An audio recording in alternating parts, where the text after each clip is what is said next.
What's good, y'all? Welcome back to another video. And today, what I have for you guys is what if Deku had an overpowered fire quirk? Yeah, or an absolute fire quirk, or whatever the fuck. I don't know what you want to call this, but or a true fire quirk, or some overpowered fire quirk. I don't know, but just know that that's what we're going to be doing today. We're going to be giving Deku a really powerful fire quirk. Why are we giving Deku a fire quirk? Why is Deku even the next what if? After I said possibly Juji what if, or potentially more Tanjiro, or whatever. Are we ever going to get back to the rotation at this point? I don't know, bro. I really don't. I just really wanted to do Deku today, and honestly, I just wanted to give him a fire quirk. So, yeah, this will kind of just be like random. I don't know. I'll get back to the rotation if you guys want to eventually, but nonetheless, let's dive into this video right now.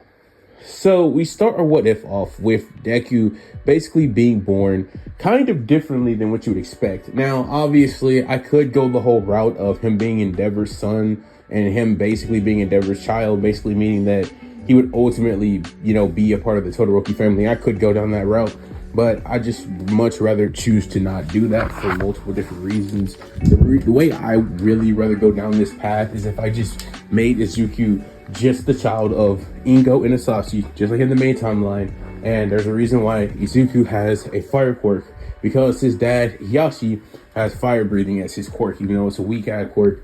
This is just going to be like an ultimate mutation. I mean, this dude Bakugo's parents have some pathetic, useless ass quirks, and basically they end up with literally giving a child explosions. So I don't think it's so crazy that we could just say the genetics line up and ultimately Izuku ends up with some ridiculously overpowered fire quirk. So anyway, we ultimately see Izuku turn the age of 4 as he tells Bakugo and everybody else in his class that he's gonna go check and go to the quirk doctor to see what his quirk is, right? So Izuku really excited. He really can't wait to find out what his quirk is. He thinks it might be his mother's telekinesis. He might think it might be his dad's fire breathing. But little did Izuku know it was going to be way more powerful than either one of their quirks combined. And not only that, it was going to be a somewhat relative of his father's quirk. So Inko would pick Izuku up from school, obviously taking him to the quirk doctor. I don't know why I said that so weird. And they sit down, and basically as they sit down, as they're waiting for the doctor to see them, the doctor eventually comes out and says, is there a Midoriya here? Inko Midoriya and Izuku Midoriya? And they both get up, and Inko says, yeah, here. And so they both go back to the room, and basically the doctor begins to explain to Inko how Izuku is and all that good stuff. So basically after that happens, the doctor would do all the tests like he would in the original, and ultimately it's revealed thanks to the x-ray that Izuku would have an extra pinky toe joint, thus meaning that Izuku would have a quirk. So because of that, this would ultimately lead to Izuku being extremely excited, as Inko herself was relieved because she thought her son didn't have a quirk. Because, well, let's be real here, Inko knows that her and Isashi's quirks are trash and that they're weak. So obviously they just assume she just assumed that he wouldn't even have a quirk because it was very likely. It was like a 50% chance. Let's just say she used AI to look it up, and that's what the percentage said, whatever. And after all that happened, basically Inko was just relieved, right? Because her son has a quirk, so at least she thinks he won't be bullied, which is true. So ultimately what we tend to see happen is the doctor would then run some tests to find out what Izuku's quirk is, as he hasn't shown any signs of it just yet. But this is when the doctor would realize what Izuku's quirk is by running some blood tests after he would obviously do the x-ray and just see that Izuku should have a quirk. So ultimately what Izuku gets told is that he probably has a fire quirk. He would say that his dad has fire breathing, right? So he probably has something similar to that. The doctor's completely wrong, by the way, but that's what he would think. I mean, the doctor can't one-to-one just figure out what his quirk is. He doesn't have that ability. I'm not gonna lie, bro. I might, in future Izuku with us specifically, I might just make a doctor who can just, I don't know, figure out what his quirk is. That way I literally just stop the Ujiko problem in general. And because the only reason Izuku didn't get Ujiko this time is because he didn't go in the morning. He went late after school, so that's the reason he didn't get Ujiko. Or actually no, it's more so because Izuku in this timeline, he just blatantly didn't go to the quirk doctor off rip. He went to school, and then on that same day he went to the Quirk doctor. So it was a completely different doctor in general, but these are like very specific events that led to Izuku not running into Ujiko. Because just being honest with you for a second, this is still Ujiko's hospital. It's just that he's not the one seeing Izuku. So you might be saying to yourself, well, Ujiko would still tell All For One about Deku's quirk because he would have had it in his registry. Except the problem is the doctor is going to list it as some weak-ass fire-breathing quirk, because like I just said, the doctor thinks he has fire breathing because Izuku has showed no signs. And like I said, you guys know that that's not true, but that's what the doctor thinks. So that's what he would write down. So obviously Ujiko would look at that, say, yeah, this quirk sucks, and tell All For One that there are no good quirks here as of right now. So All For One be like, oh, okay, cool. So yeah, he didn't know Izuku had that overpowered quirk, because if you didn't know this, when you're a kid and you go to a quirk doctor, they can only tell what's on the piece of paper. They can't do anything more than that. So if they they don't always know what the quirk is unless the kid is showing it off. And let's be real here for like 5 seconds. Even if Izuku did show off his quirk here, it wouldn't matter, because like it wouldn't be that powerful right now because he's like 4 years old. Like, sure, he could probably get a feel for it, and maybe the doctor could say, yeah, it's okay. But unless Izuku had some overpowered ability, which I know I said it's like an overpowered fire quirk, but the thing is what I more so mean by that is, let's see what I'm talking about in a second, but for where Izuku is right now, it's just not gonna be that, even if it was. So ultimately, Izuku is very happy about this. He's jumping around, swinging this All Might action figure through the air, as Izuku would take Izuku home. So as this would all happen, he would go to sleep that night, and then ultimately get up the next morning, get some breakfast, and then going to school, Izuku dropping him off, as he would come into the class and declare that he in fact had a quirk, telling his best friend Bakugo first, and then getting on top of a desk and telling the rest of the class. The rest of the class would be like happy because they all like Deku, because well, he was 4 and he wasn't quirkless, so they didn't all discriminate against him just yet, because well, they had to see if he actually had one, and according to Izuku, he had a quirk. So of course, as we would see this go on, Izuku would tell them this, and I'll be happy that I'll ask Izuku what's his quirk, but Izuku would say, I still haven't shown signs, but the doctor says I have the extra pinky toe joint, so I do have a quirk. Ultimately, what this leads to happening is basically everybody's still excited about this. Bakugo going to Deku and saying, yeah, Izuku, we're going to be the best heroes. And he would say, yeah. So ultimately, like a month or 2 pass, Izuku still hasn't shown his quirk yet. Everybody's starting to get worried because it's been like 2 months. And even though they all trust Izuku, because again, they have no reason not to, this guy still hasn't shown any signs of his quirk yet. So they're just like, man, this quirk sure is taking a long time. Eventually, Izuku would tell them that the doctor did say it probably had something to do with fire breathing, like his dad's quirk. It was like something like that after he did some blood tests, but that's all the doctor could tell. So ultimately, they would be looking for Deku to start doing some fire breathing, and Bakugo would honestly think, well, he's seen Izuku's dad's quirk before because, well, they're best friends and he'd been over his house before, and his dad had shown off his quirk.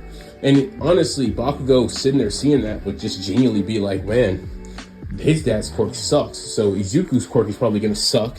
So honestly, Bakugo would just start to slowly begin to bully his best friend. Not badly. In fact, I would go as far as to say he's teasing Izuku for like the first 2 months, right? He's just teasing him, saying, oh, Izuku, your quirk's gonna be so lame. I don't really even know if you could become one of the greatest heroes like me, just teasing him and saying stuff like that. Like, yeah, I don't know, I'm not sure. Like every time Izuku would say, I'm gonna be like this great hero, we're gonna be the best heroes, Bakugo would in his heart still think that, but his mind is just not telling him that. And so ultimately he just says it what his mind thinks because he's like 4. So ultimately we would see years pass because, yeah, I'm not gonna lie to you, this quirk takes a minute for Izuku to finally get it. But ultimately, like 3 years pass, Izuku is 7, and basically now that he's 7 years old and shown basically no signs of a quirk, people are now starting to question it. Well, clearly overall this time have begun to question if Izuku really did have a quirk. Like, did he really have fire breathing? Did he tell the truth about the doctor? Was that all just a lie so he wouldn't get bullied? Like, they're just starting to wonder. But you see, the reason why Izuku hadn't shown his quirk off at this point is because Izuku was charging. Ever since the age of 4, after he turned the age of 4, Izuku's quirk was in fact active. Izuku just didn't know it. And because of what the doctor said, Izuku for all this time had genuinely thought he would have fire breathing like his dad, but he was completely wrong. Again, the doctor was completely wrong. Izuku's overpowered fire quirk doesn't work like regular fire quirks where you can generate fire from your body just naturally. Izuku's fire quirk works like this. Think about it like this. So you know how there's the sun, right? And you know, it's not gonna be like Escanor's. It's gonna kind of be like Escanor's power, but it's not gonna be Escanor's power because basically Escanor needs the sun up to be overpowered and strong, where that's not really what Izuku's ability really is. Also, leave me a comment in the comment section below if you want me to give Izuku Escanor's powers or give somebody Escanor's powers. I was thinking about doing that, but no time soon. If anything, I gotta tell you, I've been reading this new like manhwa kind of thing called Nano Machine. My good friend Phoenix has been getting me to read, so I might give somebody Nano Machine, but that has nothing to do with the story, so let me get back into it. So ultimately what we would then see happen is we would see Izuku just walking throughout the last 3 years, and basically what that had been leading to happen is the sun's heat had been going into Izuku, basically giving him the heat that he needs to actually generate fire. You see, the way Izuku's quirk worked is he needs the sun's solar energy to charge his body so that he can then wield fire. He can't make fire out of nothing. He needs to have the sun's solar energy going into his body to give him that heat. Not only that, Izuku can also gain this energy to convert it into fire by just being in hot temperatures. Like say if he was in a sauna, well, he's getting supercharged and all that. So that's how his like quirk works. So basically, once Izuku is not necessarily fully charged, but let's just say for the last 3 years, Izuku's been charging his power just subconsciously because that's how his quirk works. It subconsciously charges. So if I had to say, because Izuku was 4 years old, that's why I say his quirk was going to be weak even if he was 4, because it's like his body just wasn't able to absorb that much energy at that point. But now that he's 7, 3 years later, and all this time his energy has just been storing, let's just put it like this. Let's say Izuku has a tank of 1,000. Like let's say he has a tank of 1,000. Basically, Izuku's tank right now is at 400, like 400%. And basically, Izuku basically kind of uses this quirk like one for all, right? So let's think about it like this. Izuku can go like 10% fire, right? Or what I'm going to be calling the quirk is, I'm going to be calling it solar fire is what I'm going to be calling the quirk. So think about it like that. So solar fire 10%, which basically it's not going to obviously amp Izuku's like power, right? That's not going to happen. That's not how this works. It's not actually one for all. Just think about it like this. So 10% of Izuku's fire, because I think you guys need to really understand why I said this is an overpowered quirk. Considering that this dude is gaining the ambient temperature from just hot days and literally the sun itself, and then gaining solar energy, this dude literally with just 10% of his quirk can quite literally destroy a building. I'm not even making this up. 10% of his fire is big enough and wide enough to destroy an entire building. Not even making this up. Because he's gaining, remember, he's gaining all of this temperature and charging it. Now, let's just put it like this. If Izuku unleashes 10% of his fire, he's going to destroy a building. That's just what's going to happen. So Izuku low-key has to use like 5 to 3% of his power. But the thing is, Izuku hasn't even activated his quirk yet, so he doesn't know anything about this. And this is all relevant for what's about to happen next in this story. So ultimately, this day would eventually come where Bakugo would start bullying that kid and basically try to take his money and take his lunch because Bakugo was starting to become a bully. Now, Izuku and Bakugo in this timeline are still actually friends. Bakugo had just continued to tease him, and occasionally he would push Deku around. The thing is Deku though, what he would actually end up doing is he would actually end up training because he wanted to be ready for when his quirk would eventually come or when he would eventually figure out how to use it. So him and Bakugo would always box against each other and train. And ultimately because of that, Bakugo and Izuku were a lot closer. So even though Bakugo was slowly starting to become a bully, Izuku still was able to keep Bakugo somewhat controlled, except until this very day where Bakugo was about to change, like this would change the trajectory of his life if he would start to eventually become the bully we know in the main timeline, or if he would go down a much more calmer Bakugo type of route where we see him in like season 5 and 6 of like My Hero Academia, except way earlier. So ultimately what ends up happening here is Bakugo's about to take this kid's money and stuff when Izuku comes up and tells Bakugo that he needs to chill because that's not cool. Now Bakugo would tell Izuku that he doesn't care nothing about what he's talking about, and he would call him a Deku because he has no quirk, because he's lame, and that for all this time he's been waiting, he's been trusting him, he's been believing in him. But honestly, even though he may be his best friend, he genuinely doesn't know if he's been telling the truth, and Bakugo's ready to finally test Izuku to see if he actually has a quirk or not. So Bakugo starts running towards Izuku, and Izuku's shocked by this and frankly is like kind of worried, because in all the matches that him and Bakugo had sparred in over these last, like I'd say 2 years, because they started when they were like 5, Izuku just genuinely would not have been hit with any explosions by Bakugo because he's not crazy, right? He knows that Izuku can't really tank an explosion, right? And so that's actually not true because explosions radiate heat, and Izuku, he can actually... Okay, so you know how I said Izuku was passively absorbing all this energy? Well, that's funny because when you hit somebody with an explosion with heat in it, Izuku could actually absorb Bakugo's heat from his explosions, thus nullifying his explosions completely. But Izuku doesn't know that he can do that. So when Bakugo hits him with an explosion, it would actually deal damage because Izuku doesn't know that he can actually absorb the energy. So no, he would still get hit with the explosion and it would hurt. Except Izuku would actually be able to dodge out of the way just knowing Bakugo's movements, like he did in the UA Hero versus Villains in the main timeline, knowing Bakugo would come in with the right hook, and from fighting him so many times and being like still inert in this timeline, he would easily be able to dodge Bakugo's attack, which would shock Bakugo, as Deku would come in and slam a punch into his face, sending Bakugo kind of back a little bit. You know, he's kind of taken aback by this, but he's used to getting punched because Izuku has hit him many different times. Remember, they've been boxing for like the past 2 years. So ultimately, Bakugo would obviously begin to start to overwhelm Izuku because he's using his explosions, which Izuku's kind of getting cooked at this point. So Izuku's on the ground and Bakugo's telling him how I thought things could be different. I thought we could actually become the greatest of heroes, the best of heroes. But look at you, Izuku. You're on the ground. No quirk, nothing to show for it. And even though we've been training all this time, you've shown no progress at all in even unlocking your quirk. I don't want to call you a liar, but let's be honest. You're just a quirkless nobody, and you're never going to beat anything.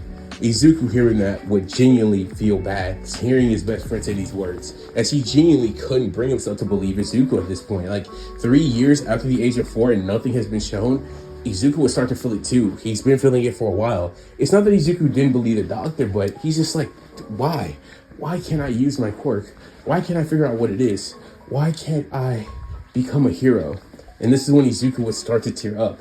But as Izuku would start to do this, this is when the tears would start to evaporate off of Izuku's skin. Because at this very moment, Izuku started to feel something. He started to feel an energy pouring out.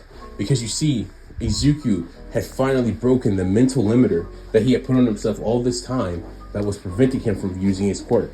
And let me explain the mental limiter because I'm pretty sure you guys are confused. Like, what do you mean by a mental limiter? Well, you see, Izuku, as I already had stated earlier in this video, was told by the quirk doctor that Izuku had a fire-breathing quirk, or it would be similar to a fire-breathing quirk. So Izuku, throughout all this time, when trying to activate his quirk, had been trying to, like, unleash some fire breath or something, trying to release a wave of fire from his breath. You know, his dad would explain to him how he does it, you know, how he activates it. So Izuku, throughout all these last 3 years, had been trying to activate it like his dad, because that's what he genuinely thought his quirk would end up being, because he knew it was fire-related.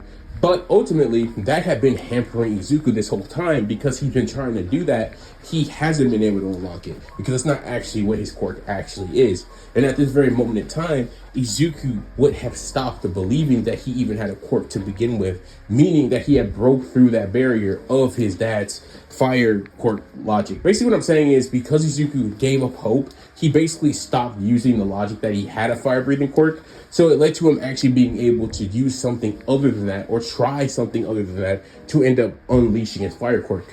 So when he does this, he'll start to actually feel it, because he's not trying to activate it in that way, and he's just trying to do anything to activate his quirk. So because of that, this will lead him to finally feeling something that was definitely off. He would feel this weird, like, energy within his body that he had never felt before. But it felt vast and large and deep, like he had like this deep amount of energy. Remember, Izuku has 400 out of 1000%, if I had to just explain it. So that's how much energy Izuku currently has at his disposal.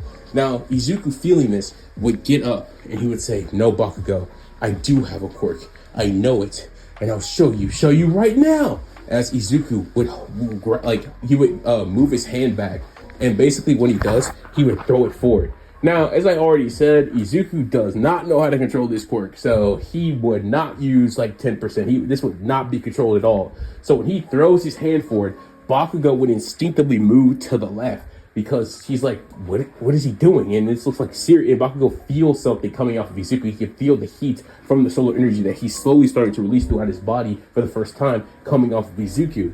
And it's a good thing Bakugo moved out of the way, because Izuku will release a total of 25% of his fire at that moment without controlling it. And so you know how it's like 10% can destroy a building? Yeah, so the fire that Izuku releases is so massive and so wide that, remember, they're at school right now. This is happening in the back of a school. So the fire, it gets sent flying off of Izuku. It crashes into like four buildings. Like it crashes into four buildings. They all get incinerated. So anyone in those buildings, GG's, no reads. They're all cooked. They're all dead. So he just killed four buildings worth of people. And after that, it finally landed. The fire, it literally landed right into like the ocean because that's how far his fire went. And it was so hot, it literally was burning on top of the water. And it took a total of 10 minutes for it to eventually burn out. So Izuku shot a fire wave so powerful that it blew up four buildings and landed into the water, where it took a total of, again, it took like 4 minutes for it to evaporate. That's how hot Izuku's fire genuinely is at 25%. Not only just hot, how destructive it is at 25%. Izuku doesn't know he did any of this, and all he knows is just a gigantic amount of fire just came out of his palm. Izuku is just genuinely shocked by this. And Bakugo is even more shocked. And Bakugo's two new Goonies, who had just like basically decided to become his Goonies that day, dip. They don't want any problems with Izuku. And as for Bakugo, he decides that from that point forward, he's straight up just going to not bully anyone. Because remember, Bakugo had been with Izuku this whole time, and he had hoping and believing. So instead of hating and becoming a bully and seeing how much more powerful Izuku's quirk is than his, he would, instead of hate, he would say, "Well, I'll be Izuku. You finally did it. You finally proved it. I guess this was needed after all. Well, your quirk is insane. Did you just see what you did?" And Izuku's hand would be shaky because this dude just sent a fire blast so powerful that it went through four buildings. Again, Izuku is just reacting like this because of how powerful the blast is, not because he knows that just happened. He couldn't see that. It got sent into the city, right? From where the school is. And the school isn't necessarily close to those buildings in the city, because where Izuku aimed the fire blast, he aimed it towards Bakugo. Bakugo dodged it because he threw an explosion to die out of the way. That's how he got that much distance away from it, because again, I said this was massive. So again, Izuku sent it kind of upward towards Bakugo's face, so it would have kind of avoided pretty much everything until they got to those buildings. So ultimately, what we would then see happen is everybody in the city, or like the news people, would just be in shock. Like the news would be in shock. Heroes are all over the place. They're trying to figure out what just happened. They're trying to figure out how four buildings that had tons of people in them just got destroyed, and how all the people within those buildings just died. Just like that. They're trying to figure it out. They're trying to figure out whose quirk this is, who pulled this off. So eventually, Nezu would eventually track down, using his super intelligence, who could have possibly pulled this off and who did it. And eventually he would figure out the location of where the fire blast should have come from. He basically jot down the coordinates for how or where this quirk would have had to have been shot from, to basically figure out who could have possibly done it. And what he would figure out is he would see that it came from Aldera Junior High. And basically what he would then do is he would then send Aizawa, President Mike, and then tell All Might that just to be safe, because, you know, this person must be extremely powerful. He knows this person is extremely powerful because he destroyed four buildings. And with like bots in the sky, he was able to get footage of the fire once it touched the water, and straight up, it was still burning 4 minutes after it touched the water. So Nezu knew that this person was dangerous. So he even told All Might to go to see about it. So obviously this would happen like 3 weeks after this event. So ultimately during these 3 weeks, the only thing you need to know is that Izuku and Bakugo continued to train and were truly friends. Obviously the teacher didn't know Izuku did this because, again, there was no sign of it happening. Like, Izuku's power came from his hand, so it's not like he destroyed any of the grass or anything. It literally just went straight towards, like, I guess you could say straight forward out of there. So there was no sign it was Izuku. And Izuku didn't know he had destroyed those 3 buildings. Sure, eventually he figured it out, but he was too scared to say anything. And honestly, he was too shook up about it. He would talk to Bakugo about it, but he wouldn't tell his mom. And honestly, Bakugo would tell him that he'd probably get in serious trouble for that. But Izuku would say, "I killed all those people by accident just from unleashing my quirk. Are you serious? I shouldn't tell them? That's not very hero-like." And Bakugo would say, "Yeah, you should tell them, but you have to do it in a way that's right." because obviously he doesn't want Izuku to go to jail, which is what's going to happen if he obviously went and told the police or told his mom that he was the one who unleashed that fire blast. Not using his quirk at all because he didn't, or not even telling his mom about it because he knew that if he did, like if he told his mom that he had just gotten his fire quirk, that he had finally figured out how to use it, she would connect it back to him. But ultimately, this would all be in vain anyways, because again, 3 weeks later, All Might, Eraserhead, and President Mike come into Aldera Junior High, and they basically tell the teachers and the principal that they're going to need to look at every single student in this building and identify their quirks ASAP, because someone with very high intelligence said that that giant fire blast that took out those 4 buildings, right? It came from this school. So the principal and all the teachers are just shocked to hear this, and they decide that, yeah, okay, fine, immediately, we need to figure out whatever student that is who has that quirk and immediately give them to you because they're too dangerous to be in this school. So ultimately, they do a bunch of tests on all the kids, the students, and they eventually discover that there's really nobody in this school that has a fire quirk except for one person, and that would be none other than Izuku Midoriya. Except when looking at his quirk registry, they would basically find out that his quirk was just weak fire breathing, or at least that's what it was listed as when he was like 4. So ultimately, this is when All Might himself would go up and talk to Izuku himself, and Izuku, being a crazy All Might fanboy, would ask for his autograph, which All Might would obviously give. All Might would ask Izuku if he was the one that was responsible for destroying the 4 buildings and obviously sending the fire into water, and you get the point. I've said that like 4 times at this point. So basically, he asked him, and Izuku would tell All Might that, All Might, I don't know how to say this, but it was my first time using my quirk. I don't know how to, I didn't want to. And he would start to cry because Izuku couldn't lie to his hero. He couldn't lie to All Might, the man that he wanted to be like. Mind you, Izuku, just like you would expect in this timeline, watched that video 100 different times because he wanted to be a hero just like All Might. So he couldn't lie to his hero. That was not Izuku Midoriya. So he told All Might the truth, that it was him, that he did it. And because All Might heard this, instead of being mad, instead of taking Izuku to jail, because, I mean, he's 7, like, are we serious? He would ultimately tell Izuku that, yes, you killed a ton of people, and that was very wrong. But he would also tell Izuku that you're 7, and you had just activated your quirk for the first time. And although you may have done something very bad, and it was really bad, because he killed tons of people, like, that's really bad, All Might would tell Izuku that the only way to make up for it, to repent for his actions, is to become a hero that saves just as many lives as the ones he killed.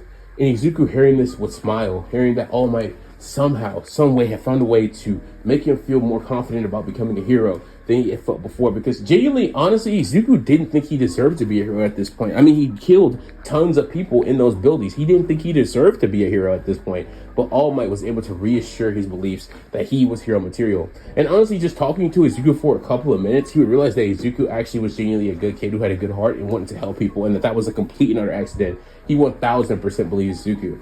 So ultimately, All Might would end up telling Eraserhead and President Mike that Izuku was the one who did it. And ultimately, what this would lead to happening is, of course, Inka would find out. And Inka would be crying and be sad because she thinks that basically the law system is about to send her baby to jail or juvenile or somewhere off, because that's a ridiculously crazy offense. You cannot do that. But what would actually end up happening is Nezu would talk to the Hero Commission himself and basically tell them that they're going to be taking in the boy who actually performed that very feat, so that nothing, like, he doesn't become a villain. Because imagine if somebody with that much power became a villain. They wouldn't be able to stop him no matter what they tried. So Nezu would tell them that he's going to take Izuku so that he could train him and turn him into the greatest hero and turn him into the greatest asset and ally that they could humanly have. So that's when Izuku Midoriya, his life would change forever. He would say deuces to Bakugo, and that he will meet him again whenever he goes to UA. As Bakugo and him would fist bump, as Bakugo and Izuku would be separated, as he would also be separated from his mom, as he'd be taken to UA from that point forward. Where from that point until the age of 15, Izuku Midoriya would, 15? I guess that's when the main story starts to make sense. Anyways, until that day, Izuku would be training at UA High School under the UA teachers to become strong and understand his quirk. So now with that backstory all out of the way, this is where we then see the first episode, or not even the first episode, because this is long after that.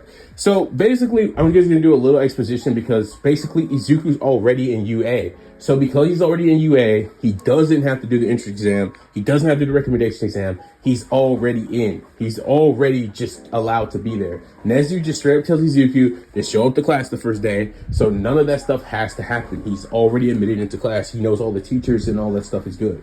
As far as the sludge villain is concerned, this is how it went. All Might found the sludge villain like he did in the main timeline after he came out of the sewer, and All Might just beats the sludge villain. Because Izuku's not there to ground him in his leg, he doesn't let him go, so Bakugo is safe.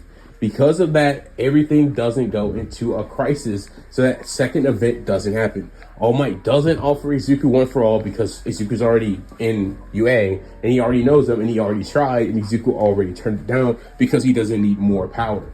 Because of this ultimately leads to the next events taking place, which would be no other than the UA entrance exam. But again, Izuku doesn't need to do that. So when it comes to Unaraku getting crushed under the robots, I'm just going to be saying Bakugo comes in with a howitzer impact. You know, being a genuinely much better person in this timeline, not being... Because Izuku left him at 7, he wouldn't have went down a bully route per se, but he still would have been angry. But he's just like, he's angry. Like, you know, he's not this calm, cool, you know, chill kind of guy. He's still that angry Bakugo, but he's honestly way more chill. Basically, just think Bakugo season 6, right? That's basically what this version of Bakugo is, except maybe slightly nicer. So I'm just going to be saying Bakugo comes in with a howitzer impact, blows the 0-pointer up, and saves Unaraku. And ultimately, he gets the hero points for doing that, not Izuku, and he basically gets the most points out of any hero examinee ever, passing All Might's record by like 5 points. So after that ends up happening, this is going to be, because obviously Bakugo had known how powerful Izuku's quirk was, and he knew Izuku would be in UA. So obviously he would have trained for when he would have to fight Izuku again. So yeah, I think that makes a lot of sense. So after all this is said and done, we would then see the first day of classes happen. We would then see Izuku already being sitting in class as everybody would start to trickle in who had passed the UA entrance exams. People are staring at Izuku because they don't even remember seeing him at the entrance exams. Except one thing was even crazier. The recommended kids, they also didn't remember seeing Izuku because, well, just straight up, he wasn't in the recommendation exam. So ultimately, everybody comes to the class and they're just looking at Izuku because they just don't remember seeing him. None of the kids do. So he has no one to talk to. But over this time, Izuku had become extremely powerful. But not only extremely powerful, he had learned control, and he had also learned the limits of his quirk, which I'll be getting into as the story continues. But nonetheless, because of this, Izuku would ultimately see Bakugo as he would come into class kind of late because, well, straight up, he couldn't find his way to the class. So anyways, him and Bakugo start chatting it up because it's been forever since he's seen Bakugo. And he's like, Bakugo, it's you. I've been waiting on you to see you for so long. Because I want to remind you, Izuku destroyed 4 buildings and has fire so powerful that it can literally burn while it's in the ocean. So the UA teachers, they didn't have time for Izuku to be sitting up here having friends and talking and having the time of his life. No, I'm straight up. When I say Izuku from the age of 7 was straight up training, sleeping and eating, and, you know, obviously talking and hanging out with the teachers, but hanging out with the teachers there was always some type of training involved, including obviously teaching his mind because he wouldn't have been in school during that time. Izuku's more of like a cadet, if anything. He hadn't really been having time for friends and social interactions. So yeah, but one thing was for certain, he was way more confident than in the main timeline at this point, thanks to all his training with the teachers. If anything, Izuku would think he's like the strongest in the school, barring like Mirio. So, yeah. With that being said, this would though lead Aizawa to getting up out of his sleeping bag and telling everybody to sit down. And then after he does that, he would then tell them to get back up because they're going to go take the quirk apprehension test. So everybody gets outside, you know, there's that Mineta moment where obviously Izuku like stops Mineta because he's being a bum. And this is when we would then see Izuku as he would be out there, as Aizawa would tell Bakugo to come up to do the ball throw. So Bakugo would throw the ball, as you would expect, and he would get like 5,000 meters or something because he's way stronger than the main timeline. I think in the main timeline, they got like 2,000. So he would get like 5,000 here, which would shock everybody because they're like, that's insane. Well, it's going to be so fun. And that's when Aizawa would obviously say, no, this is going to be fun because I'm going to expel you if you don't do your best. And everybody gets all scared and they're all tense. And after this happens, we would then see Izuku come up to bat. And as you would expect, Izuku would straight up send the ball into orbit. I mean, Izuku would use about 15% of his power. Except the thing is, Izuku had learned control over this time. So he would condense the fire around the ball focusing 15% of the fire that he could muster from his reserves in around the ball, and he would launch it into like the solar system, like straight up launch it into the solar system. So basically, he gets infinity like Unaraka because it leaves the planet. Bakugo seeing this, straight up shocked. He's like, no way, he's way more powerful than before. And everybody else in the class, they're just in a comedic scene. Their mouths are just agape all the way to the ground. Everybody except Todoroki.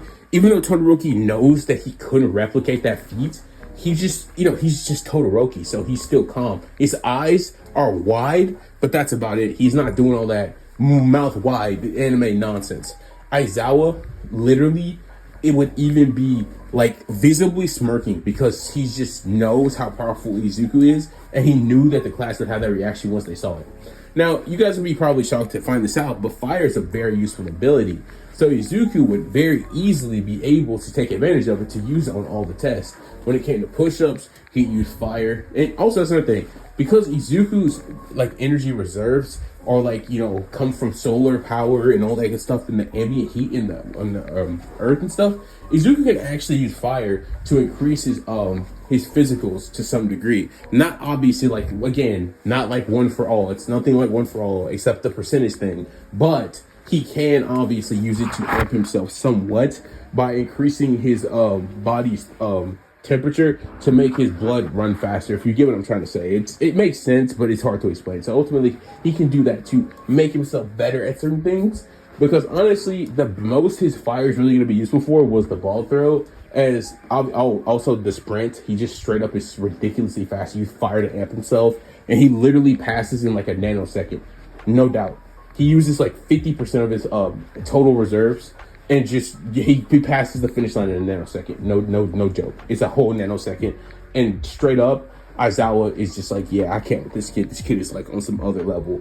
So after all this happens, this is when we would then see Izuku be number one, because I'm sorry, even though Momo's creation quirk is OP, she would be number 2, and Bakugo would be number 3 because he's stronger than this timeline, and Todoroki would be 4. But it's just like, dude, Izuku is like some alien compared to these kids. And he's had all this training with the UA teachers, which I want to clarify.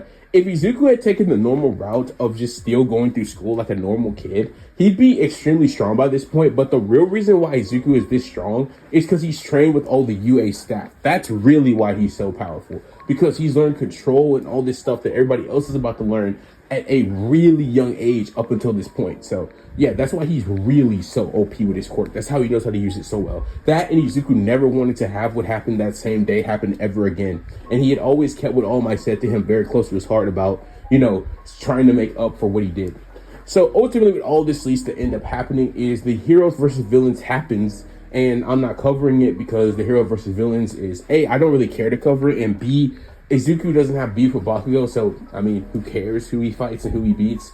Just know Izuku passes with, like, Mineta because Mineta's a bum and Izuku's overpowered. So All Might would just pair him with Izuku and see if Izuku could carry, and Izuku would. Let's just say he beats, like, Sue and Onaraka, because, yeah, if it's lame, you guys won't care about it. So, anyways, the hero versus villains comes and goes, and when that happens, we're going to be saying a week, actually not even a week later, we're going to be saying the next day they would go to the USJ, and Aizawa would basically explain to them they're going to the USJ because it's time for them to learn how to do some rescue scenarios.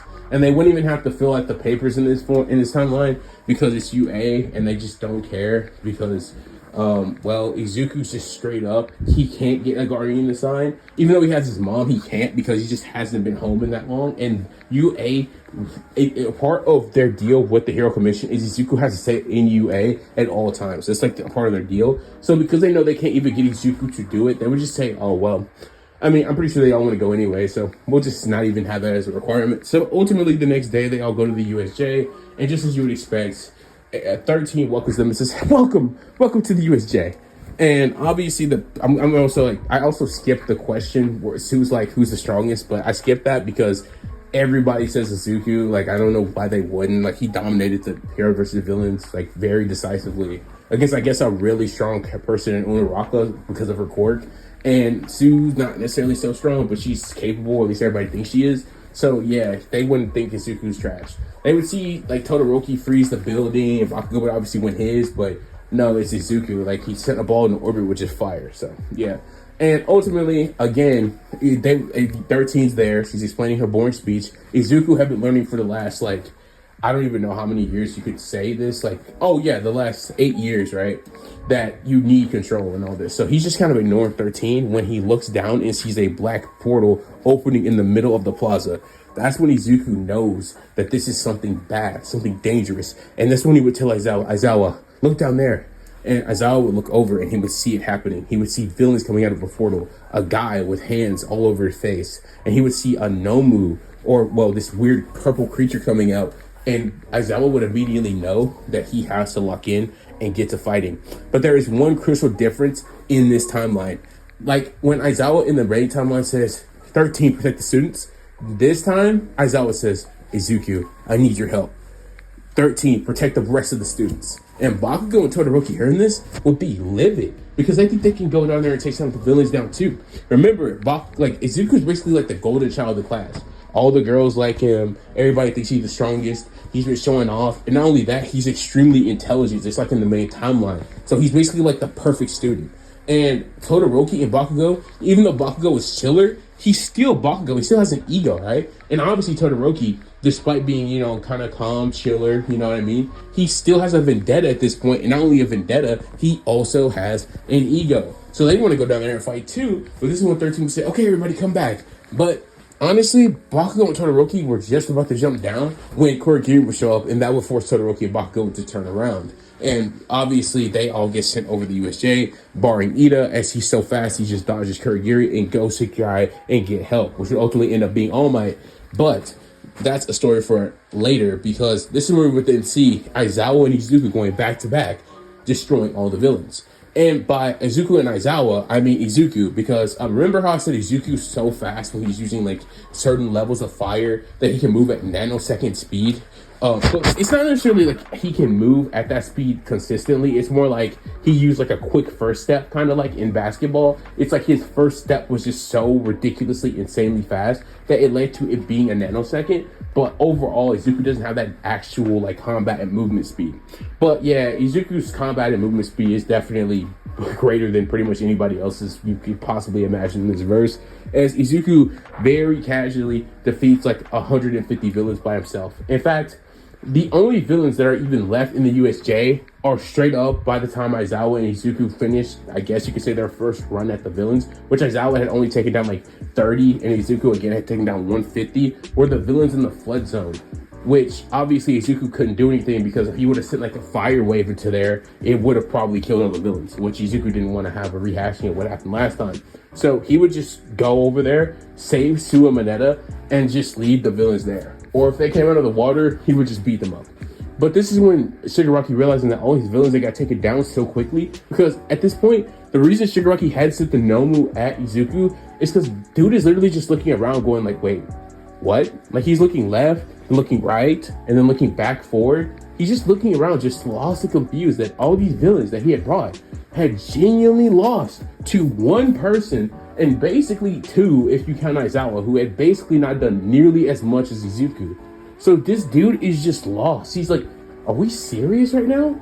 This one UA student, he really stood up here and beat all of you bums.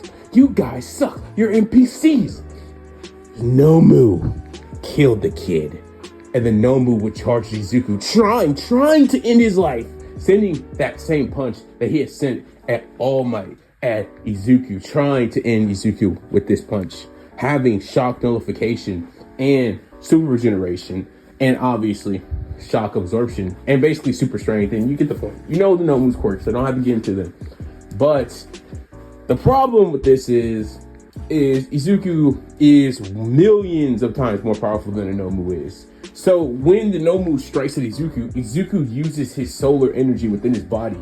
He goes for a 50% shield, which basically think about it like this. He basically puts a coating of fire around his body to basically block incoming attacks. So basically the fire prevents you from hitting him. So basically the Nomu hits this firewall, and basically when it touches the fire, the Nomu's arm literally just disintegrates from the heat. It can't handle the heat, and his arm just disintegrates. Izuku had done this because he knew that Nomu wasn't human, so if, you know, he actually did punch him and he was actually pretty powerful, he didn't want to get sent flying through, like, you know, the entire USJ and then get hit into a wall, right? He didn't want to die, so he would, because like Izuku is extremely powerful, but that doesn't mean he's tanky, bro. He's still a human boy. So if you actually do land attacks on him, then you will do significant damage. The problem is even doing that because of how OP Izuku is, obviously. So the Nomu would try this. He's ridiculously fast. That's why Izuku went for the barrier in particular.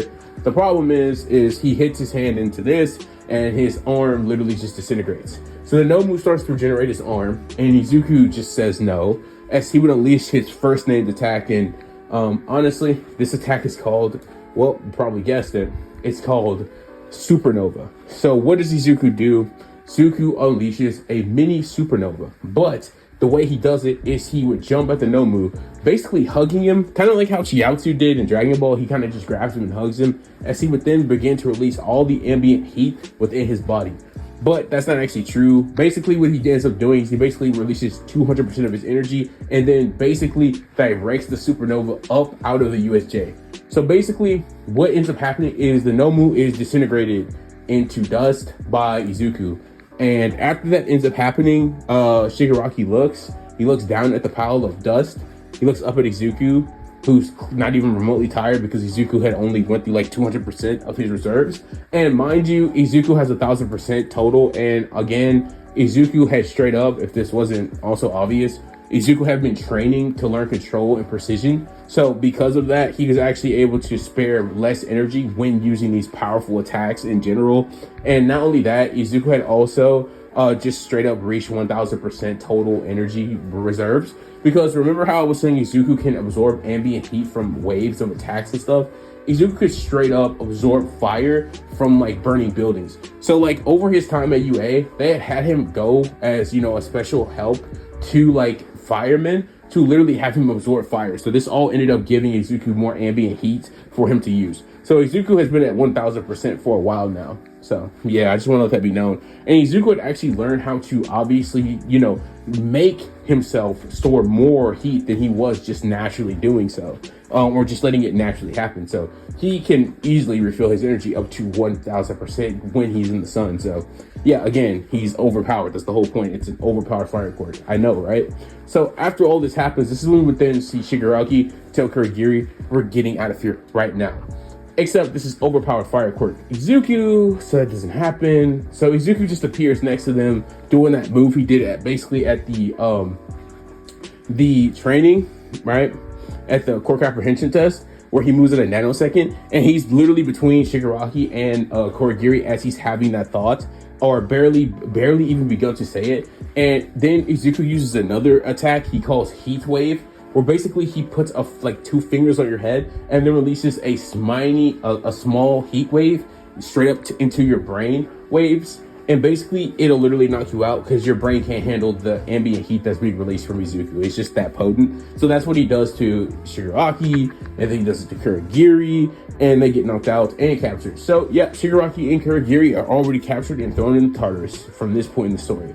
All Might comes bursting in as he expected because he knows how overpowered Izuku is. Everything is taken care of and everything is all good and dandy. And because of that, he praises Izuku. And obviously, all the students are safe because Izuku, again, basically, as soon as Kurogiri had sent all the, you know, the students to different locations, Izuku and Yazawa were pretty much already finishing all the villains off at that point. So, except the ones in the water, which is why he went to go specifically save Mineta and Sue. So, yeah. Anyways, all the other villains are rounded up and captured that were like in the water zone, again, because Izuku didn't want any parts of that, because if he had parts in it, those guys would have died. So after all this is said and done, this is where we would then see Shigaraki and Kurogiri get captured, and this ultimately leads to the next events of the story taking place, which would be none other than the UA Sports Festival, which for once, I'm actually going to cover. So where we would then see the UA Sports Festival start off is basically all the students are hyped, as Al tells them, they all go, and as they all go, they all enter out into the tunnel. They're all seeing all these people around them, and they're all shocked. They're all like, whoa, it's the UA students. I've heard the first years are really strong. They had some really strong kit with some really crazy fire quirk. And then somebody else in the crowd says, I heard it was the kid that actually killed all those people in those towers. I can't believe they actually might have him in the hero course, but who knows? We don't know because that's just a rumor, I guess. You know, and everybody starts talking and stuff, but this is when President Mike would sound over the crowd and tell them, UA's first students have survived a villain attack. And this leads everybody to go like, whoa, so crazy. I can't believe they actually did that. Even though it was more like Izuku solo them. But after this happens, then lead Midnight to telling Izuku to give a speech. And when she would give an amazing speech that everybody would cheer at because I could not be bothered to actually give one. As we would then see the UA Sports Festival start with the race, just like in the main timeline. And yeah, so the thing about this race is it's really cool, it's really fun. Izuku uses his fire and he launches himself.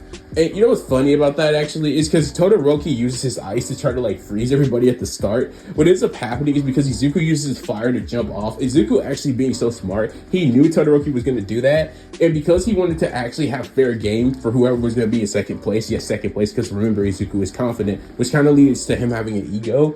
He would just blatantly, as soon as Todoroki starts to release the ice, he would purposely then wait to then jump off with his fire.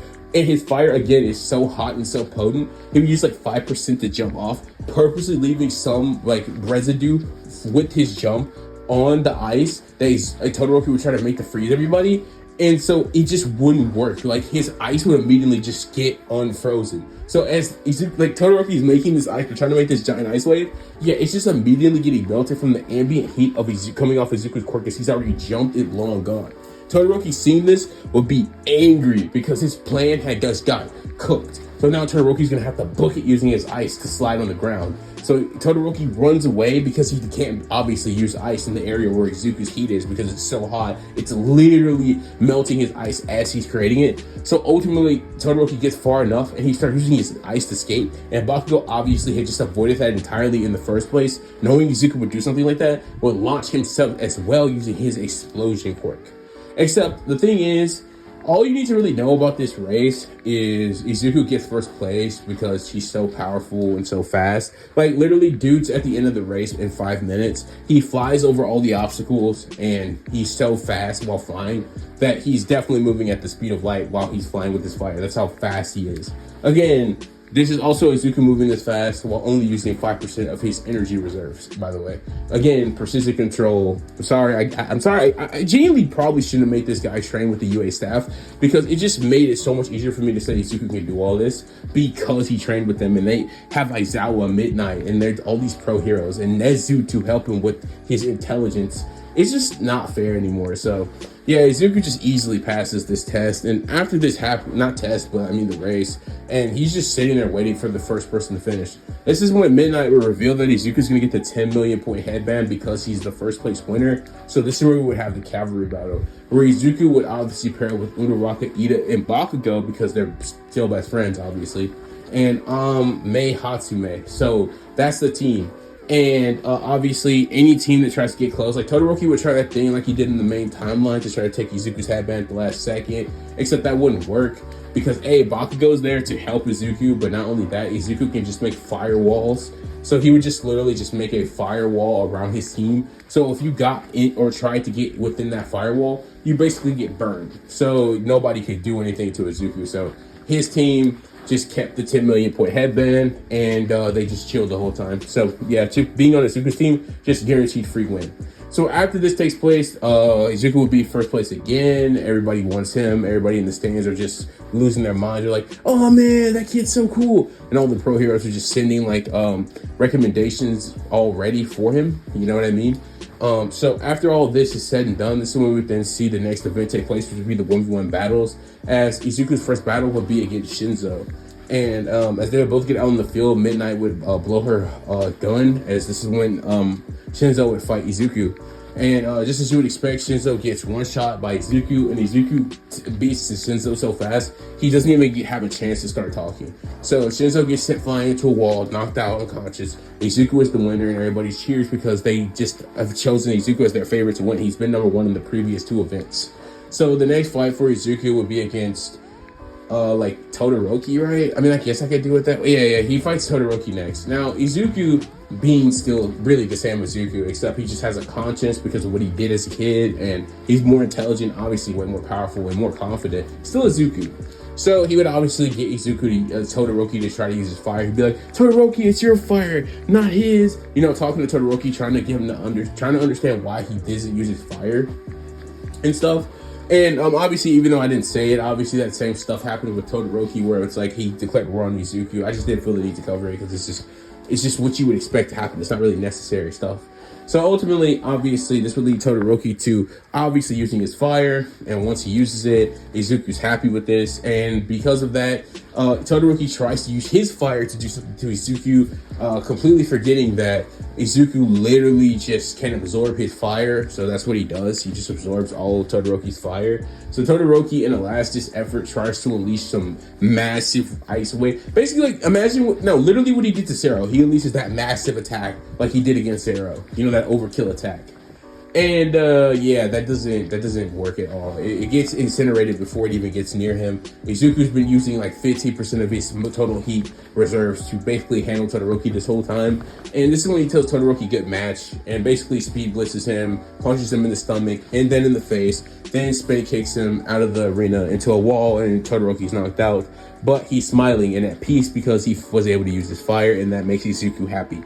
All Might smiles because even though Izuku could have won the fight at the beginning, he didn't, and he helped his friend out with his trauma. So All Might is very pleased with Izuku, whereas Endeavor is furious to see that somebody else with a fire quirk just defeated his son that he had breeded to defeat All Might, trying to, you know, compare the weakness of fire with the natural element to make the perfect person to beat All Might. But here was this kid who just had nothing but a fire quirk and was able to beat a kid that he thought would be obviously the perfect candidate to beat All Might. He'd be furious, he'd be angry, but who cares about Endeavor, right? So ultimately, anyways, the next fight would be Deku versus Ida, which Ida would leave because of his brother.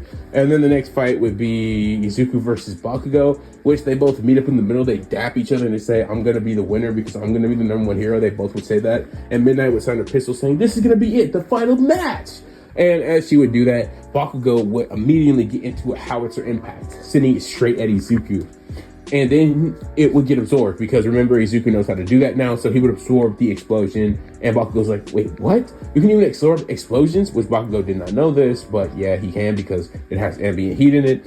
And Izuku would say, yeah, you might as well just give up. But that's when Bakugo would say, no chance, as he would fire an AP shot, thinking because it was kind of different, it would work. But no, an AP shot is more like straight up ambient heat. Like, that's kind of what it is. It's like a laser of compressed heat, kind of.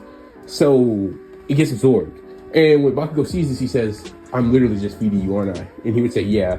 And Bakugo would say, no, actually he wouldn't say anything. He would just start laughing. He'd go like, ha, ha, ha, ha, ha. You know, kind of losing his mind because he can't believe that he can't literally do anything to Izuku. So then Bakugo says, all right, Izuku, how about no quirk? Let's just go at it like we used to. And Izuku hearing that would actually smile because he was kind of hoping Bakugo said that. So him and Bakugo start to box. And as you would expect, Izuku starts cooking him because he's been trained with Aizawa ever since 7 and all these other pro heroes who know how to throw hands. So despite Bakugo being pretty good at throwing hands, yeah, he got mollywopped. Like, dude got kicked, spin kicked, he got crow kicked.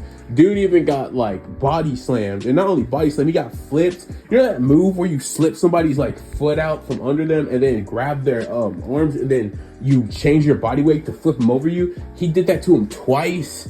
Bakugo kept getting back up because, you know, he's Bakugo, he doesn't give up easily. But I mean, every time he got back up, I mean, dude got punched, slammed, kicked. Like, I mean, I'm just talking about he's just throwing haymakers in this dude's face until Bakugo just can't go anymore. And he just gets hit with a punch straight to his jaw, sends him flying back, and Bakugo just knocked out. Izuku winning with no quirk.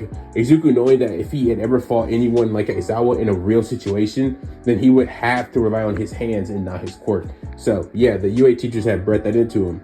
So yeah, he straight up beat the brakes off of Bakugo and was crowned the UA Sports Champion. So after that happens, Izuku gets like every agency in the world to obviously want him. And of course, he would choose none other than Endeavor because he has a fire quirk. Even though Endeavor hated him, he still wanted him because he saw the potential in Izuku.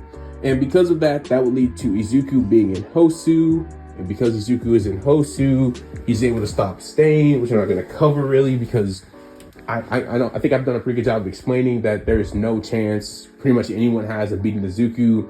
Stain was pretty fast, extremely fast for a normal human, but Izuku would literally just hit him with a fireball, and and Stain would just fly into a building or a stone wall, and he would just get knocked out. And after that happens, he gets taken to Tartarus. And All For One, seeing how powerful Izuku genuinely was, would actually not wait in this timeline. He wouldn't wait for Izuku to go to no training camp. All For One wasn't waiting anymore. He wanted Izuku's quirk. He wanted to get what should have been his from the beginning, because he figured out through all the data that this same kid with this overpowered fire quirk was in Ujiko's doctor office, which once he figured that out and saw how powerful Izuku's quirk was, yeah, no doubt, that man straight up killed Ujiko on the spot. He said, forget all that nonsense. Because since Shigaraki was already in Tartarus, he didn't need Ujiko anymore, because there wasn't like he was going to be able to do the process because Shigaraki was in Tartarus. And frankly speaking, he didn't even want to break Shigaraki out. He wanted this quirk because basically, let's think about it like this. He had spent his whole life wanting a successor so that he could stay young and then do all that super cool stuff that he does in the regular anime or manga. But it's like, why would he do that when he could just take this overpowered quirk and then just defeat everybody? Again, Izuku has not even used over 25% of this quirk's total potential within the story. Because if he uses anything more than that, we're talking about this dude being able to blow up the planet, maybe being able to blow up stars, like solar systems, galaxies with his heat, bro. That's how hot it can get, bro. Or indestructible. So yeah, this dude hasn't used anywhere near his full power in the story. And yet he's well more than capable of defeating everybody in MHA just with this much. So All For One knows if he gets his hands on this quirk, it's GG for everybody. So he would get 3 high-end no moves himself. And just as everybody was getting ready to take the final exams, that's when All For One would show up, slamming through the building, shocking everyone. All Might beginning to fight with All For One. As I'm not even gonna lie to you, they literally have the same fight they basically have in Camino, except thanks to the high ends being there, the high ends beating the teachers, because the high ends are obviously ridiculously powerful, and obviously it's taking Mirako and like those type of heroes on those levels to beat these things. Yeah, they straight up beat the teachers. So like 2 are still dealing with the teachers, but they are obviously winning against the teachers because the UA teachers are just not strong enough to handle these things. And there's one that's helping All For One, and so they actually overpower All Might, and All Might is actually defeated. And because All Might's defeated, this would lead to none other than Izuku Midoriya having to step in. Which, as soon as Izuku steps in, he helps his teachers first. He beats both of the Nomus by incinerating their brains. Because, yeah, he doesn't have to hold back because they're not human. They're bioengineered weapons. So after he beats those 2 Nomus, which would shock the teachers because of how easily he defeated them, as he would have used 30% to beat the high ends, this is when he would then see All For One and the Nomu standing over All Might preparing to kill him. But this is when Izuku would send a gigantic wave of fire towards the last high end Nomu, incinerating it right then and there. As this is when All For One would turn his head to Izuku and say, "Why my? Well, isn't my prize standing right in front of me? Izuku Midoriya, your fire quirk is going to be mine. It's one of the strongest quirks I've ever seen. In fact, it might be the strongest quirk I've ever seen. And once I have my hands on it, no one will ever be able to defeat me." As All For One, using tons of speed quirks that he's accumulated throughout all this time, would actually be comparable to Deku's reaction speed and actually be able to speed blitz him as he would try to take Izuku's quirk, putting his hands over Izuku's head, trying to take his solar fire quirk. But this wouldn't work because, you see, the thing about solar fire is it was within Zuku's body.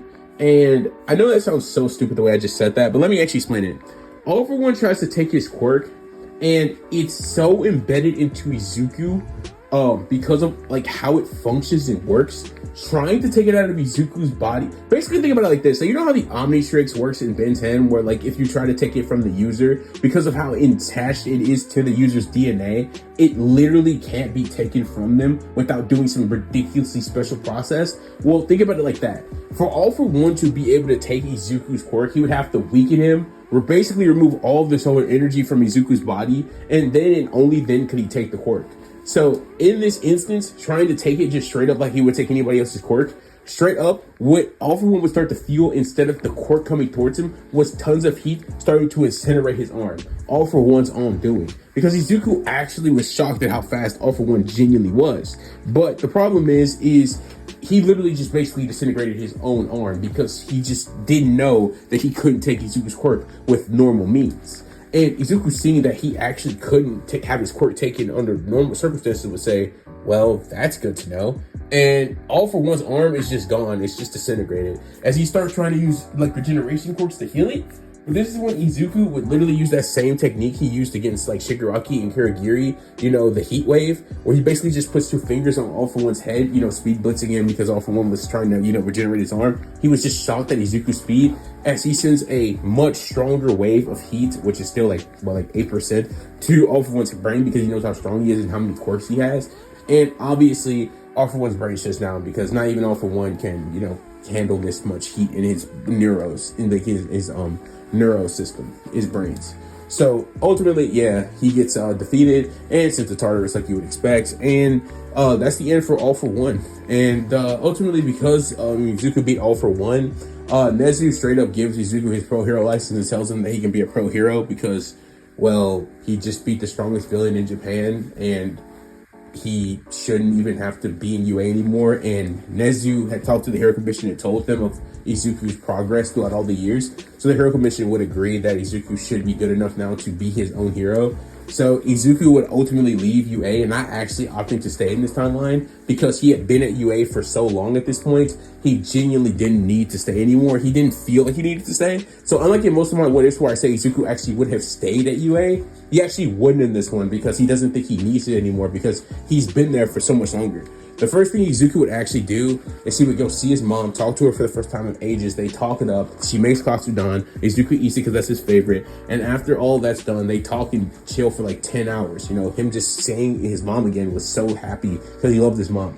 He would call his dad because he hadn't really had the ability to do this while in UA because, let's be honest here, dude was busy training. And obviously with all this stuff going on at school, he didn't have time to do it. So yeah. And with all that being said, this would ultimately lead to Izuku basically finding out from Night Eye in about a month or two that basically there was this girl named Eri, and basically she had been captured by the villain Overhaul, or not even captured, from a young age, and basically being bred to make Quirk destroying bullets. Izuku hearing this from Night Eye, and Izuku also by this point had his own agency as well because yeah, Izuku's OP and he had already literally rised in the rankings to like number 5 in just 2 months time. So yeah, this dude clearly, everybody had just loved Izuku. Like I remember like how these events are taking place. He beat the Nomu, captured Shigaraki and Kirigiri. He got notoriety for that. He then went on to win the UA Sports Festival. He then went on to beat the greatest villain in the world. So yeah, it's like in these events, and everybody knows just how strong Izuku is. Yeah, he would have easily reached number 5. And that's why Night Eye went out of his way to tell Izuku this, because he knows that Izuku should be able to handle Overhaul with no backup, and he wants to save Eri as fast as possible. So as you would expect, Izuku would crash into the Chiya and absolutely defeat every one of Overhaul's commanders with no difficulty. He easily just woes through all of his pathetic excuses for henchmen, and he breaks down into the lab using his just ambient heat to just descend through the floors, just destroying each floor, just burning them to shreds, just literally disintegrating them, as he would appear in Overhaul's room at the very bottom, as he would look towards the man Hasaki, otherwise known as Overhaul. As Overhaul would turn around and tell Izuku, telling him that he was going to continue to keep his goals going, and that he was going to keep breaking this girl down and then remaking her and using her blood to make bullets. And as Izuku hears this, he gets extremely pissed and would proceed to speed blitz Overhaul using his heat wave on him, making Overhaul collapse right then and there, as this would be the end to Overhaul's evil plans. And yeah, I know you guys probably thought some crazy battle was about to happen, but I thought it'd actually be funnier if I just had him lose like everybody else has. Because again, overpowered characters, I don't know what to tell you. Like, there's just nothing. Like, there's nothing he can do. Like, he's not fast enough to react to Izuku. He's just gonna get the heat wave. Like, I mean, it's the best way to take out villains without killing them. And Izuku is a hero, so that's what he would use.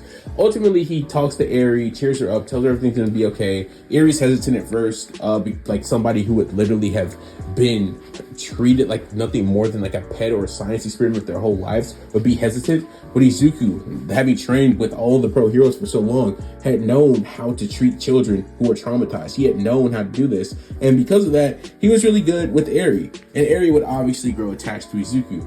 Izuku adopting Eri right then and there, or not necessarily right then and there, but after a couple of months, because you know, he would basically not technically adopt her. Basically, he would have his mom do it, and basically now Eri is technically his little sister. And Izuku would continue to keep doing his hero thing.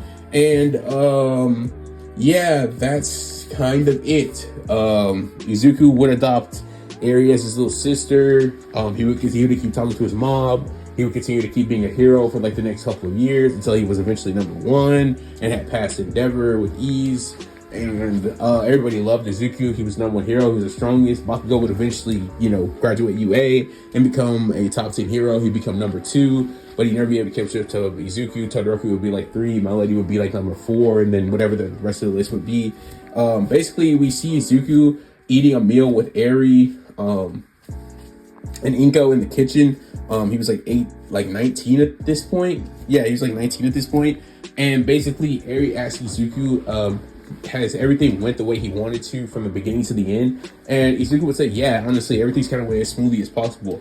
I remember the days back when I didn't think I used to have a quirk. It's kind of crazy to think that I came this far. And Eri would start laughing as over the time, Eri's trauma has slowly started to obviously dissipate, with Inko being like one of the kindest people she's ever met, you know, being a really good mother to Eri, even though she's not her real mother, you know what I mean? So ultimately, Eri was really cool. And she would say, yeah, I can imagine how that feels. You know, I'm still not too sure about my quirk, she would say. You know, still showing some signs of, you know, everything that's happened to her. But Izuku would tell her that you don't have to become a hero if you don't want to. And I'm sure you'll have control over your quirk. And trust me, Eri, as I always tell you, your quirk is your own. And it's not actually all that bad. Eri would smile and she would tell Izuku that he's not all that bad and that I'm happy that everything well has went for you. And I just wanted to know, she would say, as Inko would come out with the food, which would obviously be Katsudan, as all three of them would sit there and eat. Inko telling Izuku that she's glad that he was able to recover from the traumatic experience that he experienced as a kid. And Izuku would nod and say, yes, I finally was able to save as many people as I unfortunately killed. I'll never be able to truly make up for that, but I hope that me continuing to be a hero until, well, the day I finally meet my end will be able to be compensation for that day. As they would all bow their heads, and basically Inko in the area would smile at him and say, yeah, Izuku, I'm sure it will be. I'm sure it will be. As Izuku would smile, and as we see Izuku smile and begin to eat his Katsudan along with his adopted little sister and his mom, this should be where we see the screen fade to black, as this would be the end to what if Izuku had an overpowered fire quirk.